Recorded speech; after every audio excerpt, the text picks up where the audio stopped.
healing in general requires us to address both physical and, mental, emotional, spiritual components of our well-being. And I think a lot of that attention goes to that, is it goes to, okay, how can we move, how can we eat better, how can we improve, and how can we also release emotions, and we talk about all the tools like, shaking or getting to parasympathetic. And I want to go back to that post that talk about the sanctuary of having, having joy, having contentment within us already. It is something that we all have. We have laughter, love, excitement, joy, and we do it in our coaching calls. But I want to talk about it today. It's like, how can we tap into joy more? How can we tap into love more? And this doesn't need to be an experience. We don't need to say, okay, where do you get joy in life? Where do you find joy? But how do you connect to joy within you? And a lot of that is finding, I would say it would be nice to have a physical space where you can just kind of tune out. I like a room where I can just not see like the rest of the mess and just be able to turn my back to that and just sit and be with myself and think about good things and, get excited about, winter, and get excited about hibernating, get excited for, sleeping a little bit more or resting, and or just having good conversations. I think there is so much opportunity for us to connect inward with joy and love and not feel like the body's always trying to just heal, because that's overwhelming. It's very overwhelming to always focus on healing or focus on the trauma that we endured or the upregulation of the nervous system or how we need to get rid of the bloat or how the gut's not cooperating. And it just seems so hard, so long. And be able to be like, you know what? And in this moment, I'm also okay. In this moment, I also am getting excited about the show I'm watching, a holiday movie, or maybe in this moment I can like, enjoy some time with my partner, a sibling, a parent. Maybe I can enjoy the sun. I love sitting and just soaking the sun in and being with myself and forgetting about all of my to-do list. Just forgetting about the to-do list and really getting cozy in sunshine is one of my favorite things to do. And that I find is like a sanctuary for me. So and I would say it's harder and harder to find that because of these things. These wonderful devices also can be very too connecting that it's hard to get into a place of disconnecting from the external and reconnecting inward.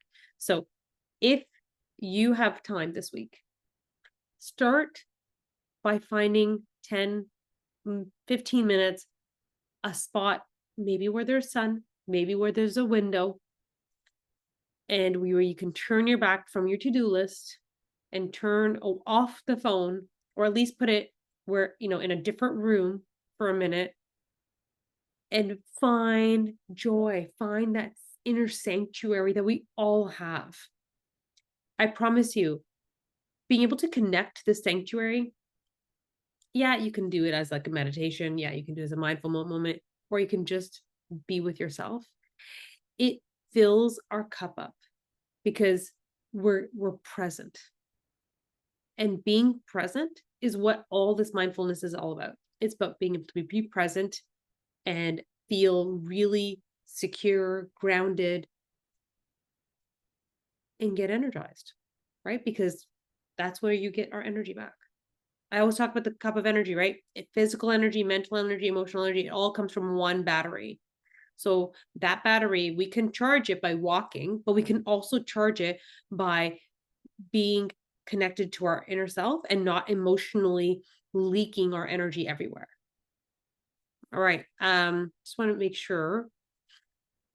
And I'm going to open up the chat quickly. Does that resonate to everybody? Like, is there any questions that we have on this sanctuary within ourselves that we can find some time in, whether it's in viewing nature, whether it's in the sunshine, putting the to-do list off, not worrying about the trauma or the healing or the symptoms that are coming up for 5, 10, 15 minutes, and instead finding joy.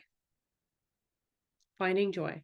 Maybe it's looking at our nails and our skin and just like loving it. Like loving it. Because I think it's so easy to critique ourselves. But imagine how wonderful this body is that's taken care of us all of these years.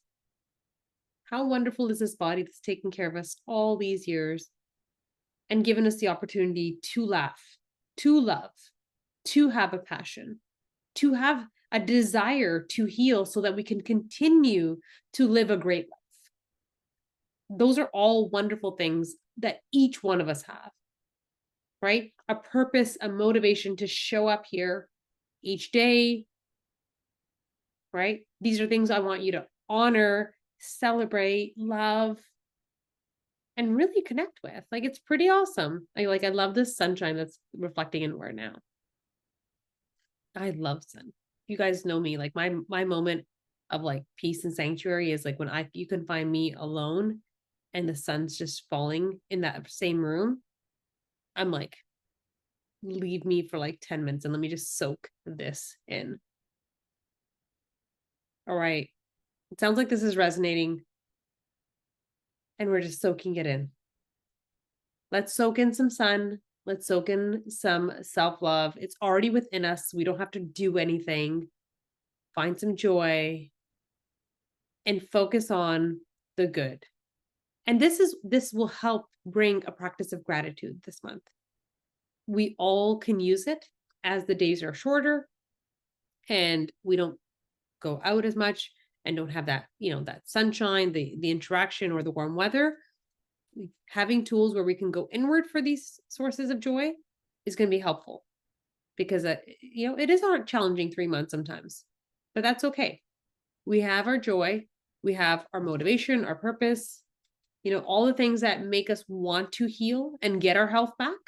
Those are the things that we're grateful for because they're all good things that want us to get healthy again. And that's what I want you to reflect on. That's where you'll find joy. If there's something motivating you to get better, that thing is a joyful thing, typically, right? It's a joyful thing. There's love there. There's connection there. And it's already there. It's already in our life. We're just hoping to make it flourish more. So let's reflect on that and bask in the sunshine and the joy within ourselves. All right.